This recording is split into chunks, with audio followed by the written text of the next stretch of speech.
ప్రధానిగా దేశానికే వన్నె తెచ్చిన మహానాయకుడు రాజీవ్ గాంధీ అని చెప్పారు సీఎం రేవంత్ రెడ్డి. రాజీవ్ గాంధీ వర్ధంతి సందర్భంగా హైదరాబాద్లోని సచివాలయం ఎదురుగా ఉన్న విగ్రహం వద్ద ముఖ్యమంత్రి నివాళులు అర్పించారు. ఈ సందర్భంగా దేశానికి రాజీవ్ గాంధీ చేసిన సేవలను ముఖ్యమంత్రి స్మరించుకున్నారు. రాజీవ్ గాంధీ ఆర్థిక సరళీకృత విధానాలతో దేశాన్ని బలమైన ఆర్థిక దేశంగా నిలబెట్టారని, 18 ఏళ్లకే ఓటు హక్కును కల్పించి ప్రభుత్వాల ఏర్పాటులో యువతకు భాగస్వామ్యం కల్పించారని చెప్పారు.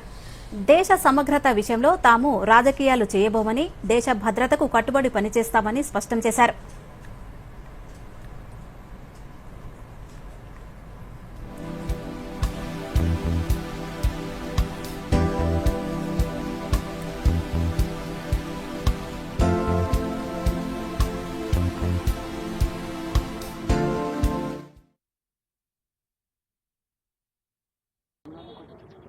తీవ్రవాదానికి బలైన ఒక గొప్ప నాయకుడు, భారత రత్న,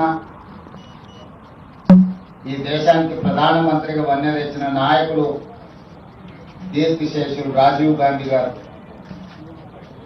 వారిని స్మరించుకోవడం, తీవ్రవాదం మీద పోరాటం చేయడం అనేది ప్రతి భారతీయుడి యొక్క లక్ష్యం.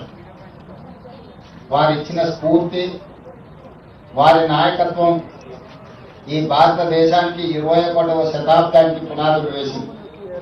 ఆర్థిక సరళీకృత విధానాలతో దేశాన్ని బలమైన ఆర్థిక దేశంగా నిలబెట్టడమే కాకుండా ఈ దేశంలో రాష్ట్ర ప్రభుత్వాలను, కేంద్ర ప్రభుత్వాలను ఏర్పాటు చేయడంలో యువతకు కీలకమైన బాధ్యతను అప్పజెప్పిన ఒక గొప్ప నాయకుడు రాజీవ్ గాంధీ గారు.